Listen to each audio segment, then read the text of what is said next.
Enne kui oma loengute sarjaga edasi läheme, peab ühe asja ära rääkima. Ma panin oma naabri naist ja panin oma naabri meest. Ja mis ma panin tähele? Meil on igav. Aga minu pere on kogu aeg tegelikult õues. Väljas jookseb, ringi liigub ka ja tegemist on sellega, et mul on plekk katus, seal on kogu aeg midagi nokitseda. Küll need poldid tulevad lahti, need on vaja jälle kinni keerata, mõnikord on vaja polt ära võtta, sinna uus tihend alla panna, uuesti kinni keerata, sellepärast, et see plekk seal kuuma, külmaga niimoodi kogu aeg mängib. Siis on vaja siit puhastada need vahed. Ära nüüd lähevad sinna igasugust hodi täis harja plekke, jookseb minema.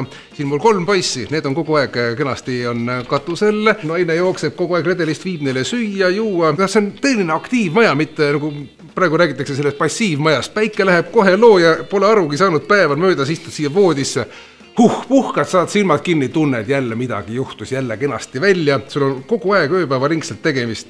See hoiab pere ühtsena, sul on elus mõte olemas, midagi saavutada, midagi teha, aga naabritel on kivikatus.